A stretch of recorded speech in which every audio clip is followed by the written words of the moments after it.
pas tout de la prison. Hein. Non mais qu'est-ce qui se passe? Quelles sont les mœurs des gens qui sont en prison, des hommes? Prenez une prison pour hommes, qu'est-ce qui se passe? Je crois qu'ils répartissent les gens selon leur religion et leur ethnie, plus ou moins.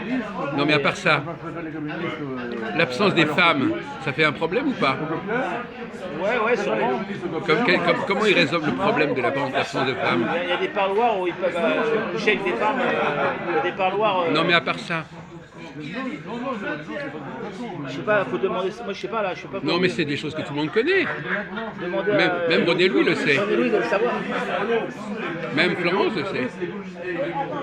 Demandez à... Oh, ils ont tous peur de la caméra, comme si je les filmais, je ne filmais pas. Demandez à... Mais elle est...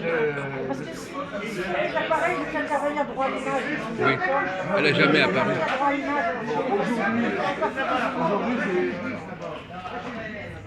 Thomas, demandez-lui quand même la question sur les prisons. sur les prisons. C'est bien, non, c'est bien. Mais pourquoi est-ce qu'elle croit que je vais la filmer? Je la filme pas. J'ai pas du tout envie de la filmer.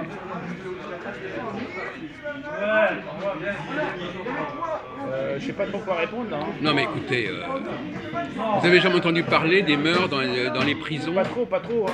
Ah bon? Je suis sûr que Valentin le sait. Il va répondre. Valentin, vous qui avez fait de la prison. Non, Non, mais je sais, mais vous savez comment ça se passe dans les prisons quand même. En gros, dans les prisons pour hommes, qu'est-ce qui se passe? Comment est-ce qu'on pallie l'absence de femmes dans les prisons pour hommes? Avec les histoires de savonnettes. Attendez, oui, enfin, non, attendez, allez-y, qu'est-ce que c'est? Je crois savoir ce que vous voulez dire, mais enfin, précisez plus, enfin, pour notre ami Jean-Paul, parce que les savonnettes, ça lui parle pas trop. Je sais pas, oui, je crois que... Oui, écoutez bien, écoutez. Il y a quelqu'un qui fait tourner une savonnette, là, et puis vous baissez pour la ramasser, et puis on vous encule, c'est ça? Vous avez déjà entendu parler de ça? Pas vraiment, non. Ben, comment? Girard. Non mais c'est connu. Girard. Les prisons, les savonnettes, le sujet.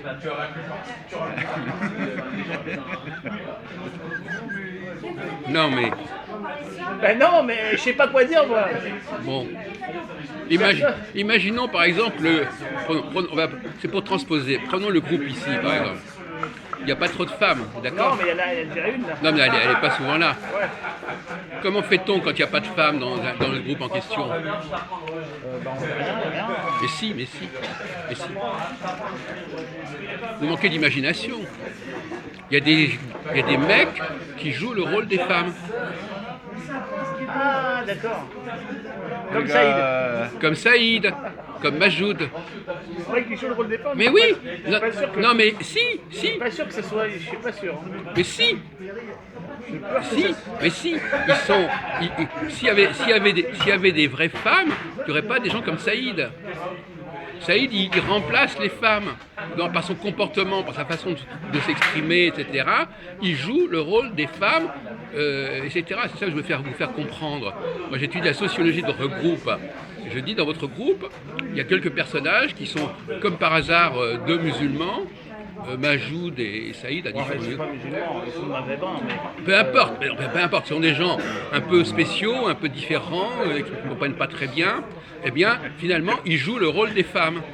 Alors, je ne dis pas qu'ils sont homosexuels au sens strict du terme, mais ils sont, malgré tout, leur place dans le groupe, elle correspond à celle qu'on peut attribuer aux femmes. C'est ça la nouvelle théorie, vous comprenez? D'accord, j'ai compris. Bon.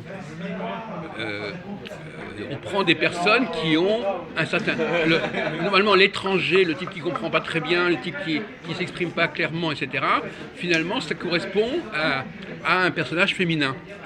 Et donc, finalement, ils sont là voilà, pour remplacer... Donc, on ne peut pas dire qu'il n'y a pas de femmes dans le groupe, puisqu'il y a ces personnages qui sont là et qui jouent plus ou moins ce rôle-là, qui jouent qui ont cette fonction. Vous comprenez? Ouais. Bon, alors c'est important de le comprendre. Alors de manière générale, et de la même façon, vous avez un groupe où il n'y a pas de chef, hein, pas de chef, eh ben, il va y avoir un chef quand même, voyez-vous. Et toujours, la structure se reconstitue de toute façon. Hein. Il y a toujours les gens en dessous, les gens au-dessus. Bon, donc le groupe, il va mettre en dessous des gens comme Saïd, comme ça, qui vont jouer des rôles comme ça de pitre, de clown, de bouffon, etc.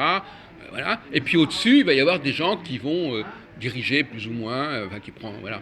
Et donc finalement, même si la structure n'est pas clairement édifiée au départ, elle réapparaît parce que c'est une nécessité de la société d'organiser un groupe de cette façon. Des commentaires?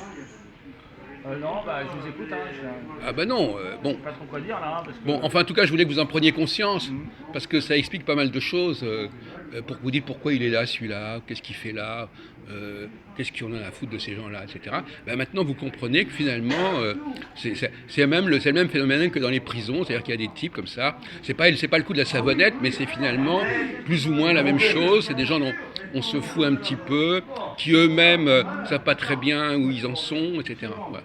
Bon, on va changer de sujet.